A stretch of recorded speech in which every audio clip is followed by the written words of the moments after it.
Let me give you this quote.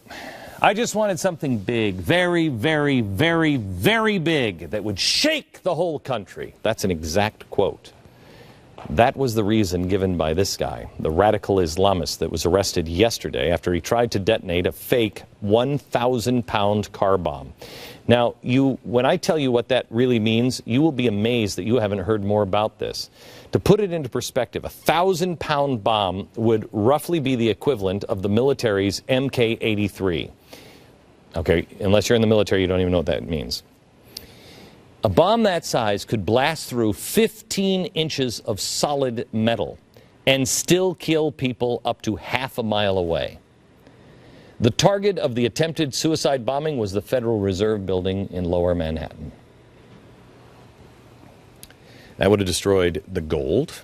That would have destroyed banking. That would have destroyed the global economy that fast. And God only knows how many people it would have killed.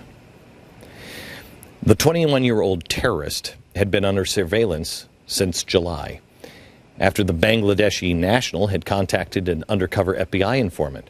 Now, through the informant, he received the components he thought would create this massive explosive device, which he would use to disrupt the U.S. and global economy in one deadly blow. Yesterday morning, he finished everything he had to finish.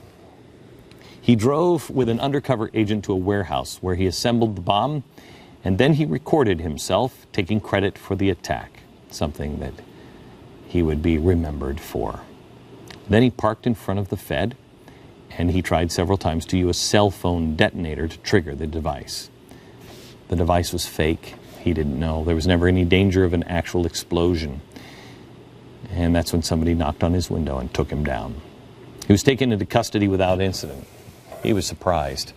The head of the FBI's New York office, these guys are good, he said, attempting to destroy a landmark building and kill or maim untold numbers of innocent bystanders is about as serious as the imagination can conjure.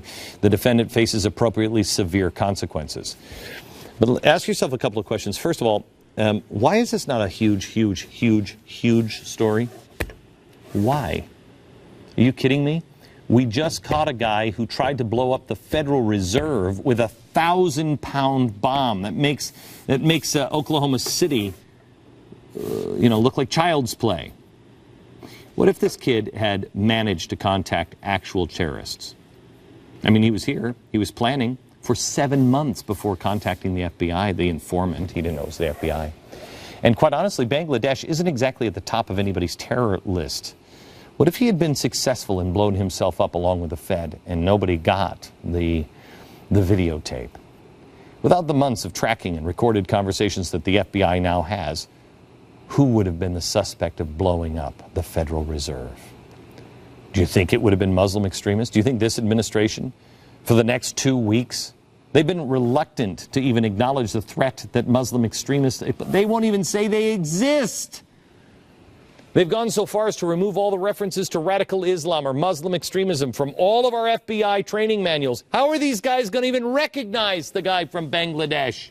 It took 2 weeks to admit that Benghazi attack, an attack that occurred on 9/11, was a coordinated terrorist attack while they had a drone in the sky showing it in real time. They still couldn't. It took them 2 weeks. Do you know the president had 12, count them, 12 reports that sat on his desk within hours of that attack.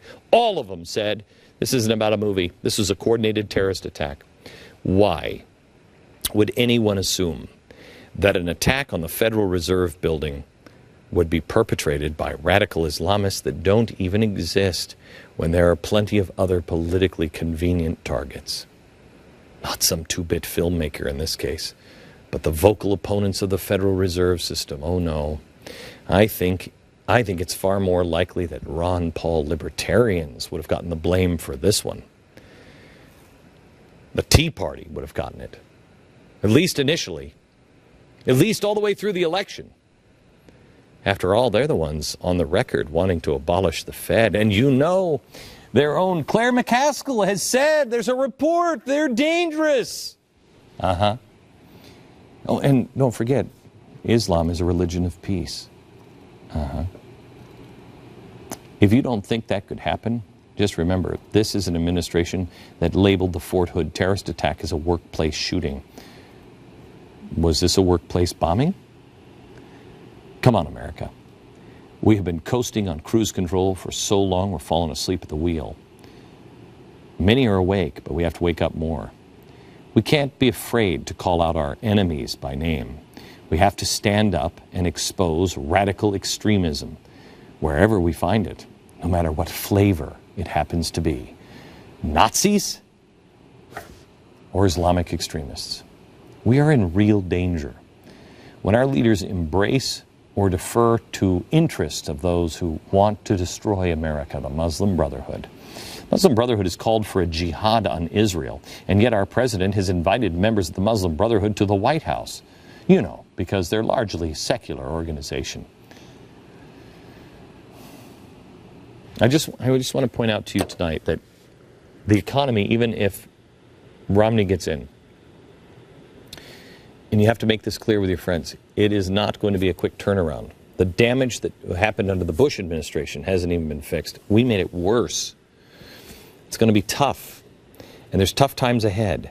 And there are extremists out there that want murder and mayhem. Congratulations to the FBI. God bless them for thwarting yet another terrorist plot.